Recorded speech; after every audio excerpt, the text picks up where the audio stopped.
तो बच्चों हम एक्सरसाइज स्टार्ट करते हैं इंट्रोडक्शन के बाद, और एप्लीकेशन जो है इसका अगले चैप्टर में, जो 9 चैप्टर है उसमें एप्लीकेशन दिया हुआ है, यूजेस दिए हुए हैं जो मोस्टली बच्चे पूछते रहते हैं, इसके हम ट्रिग्नोमेट्री कहाँ यूज करेंगे। तो 9 चैप्टर को सही से हम पढ़ेंगे तो उसमें यूजेस समझ में आएंगे और उसमें बताया जाएगा। अलग से चैप्टर है आपका एक्सरसाइज 8.1। 8.1 में पहला क्वेश्चन देखेंगे, in triangle ABC right angle at B. तो बच्चों यहाँ पे क्वेश्चन पे ध्यान देना है, ये कह रहा है कि राइट एंगल यानी जो समकोण है वो किस पे है, बी पे है। तो आप एक ट्रायंगल बनाएंगे। अब क्या है, बी जो है आपका एक फिक्स वैल्यू है कि जहां पे राइट एंगल ट्रायंगल है, यानी जहां 90 डिग्री का कोण है वहां पे आपको बी लिखना है। तो 90 डिग्री का एंगल यहाँ है तो आपको यहाँ बी लिखना है। अब आपका ए और सी है वो कहीं भी लिख सकते हैं आप, कोई प्रॉब्लम नहीं है। तो ये ध्यान देना है, क्वेश्चन को पढ़ना है सही से और क्वेश्चंस को रिप्रेजेंट करना है। तो ए बी की वैल्यू यहाँ पे गिवन है 24 centimetre and B C is your 7 centimetre. अभी आपको साइन ए और कॉस ए और साइन सी और कॉस सी निकालना है। तो यहाँ पे हमारे पास ट्रायंगल्स के तीनों वैल्यू पता होने चाहिए, तभी हम क्वेश्चंस को कर सकते हैं।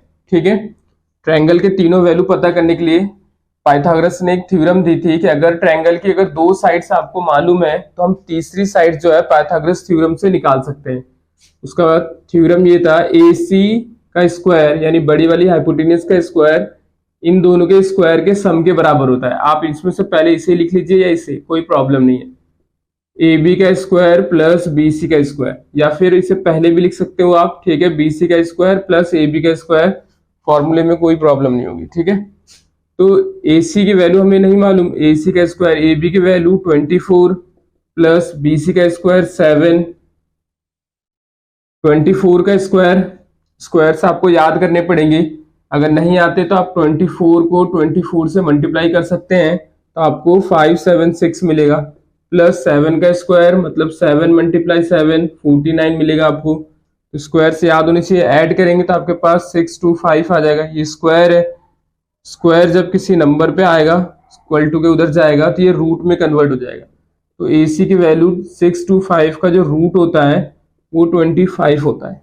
ठीक है, तो आपको क्या है, AC की वैल्यू मिल गई। ठीक है, अभी ट्रायंगल की तीनों वैल्यू मिल गई तो हम कोई भी रेशियो फाइंड आउट कर सकते हैं इजिली। तो फर्स्ट पार्ट में देखेंगे, आपको निकालना है sine A angle is your here. तो मैंने आपको क्या बताया था इंट्रोडक्शन में कि एंगल के जो सामने वाली वैल्यू होती है वो परपेंडिकुलर होती है, P होती है। तो ये एंगल यहाँ पे आपका A है तो ये P हो गया, ये आपका फिक्स H होता है और ये आपका बेस हो गया according to angle A। Okay, A के अनुसार। तो साइन A, एंगल चेंज होने से फॉर्मूला चेंज नहीं होगा, जस्ट वैल्यू चेंज होती है।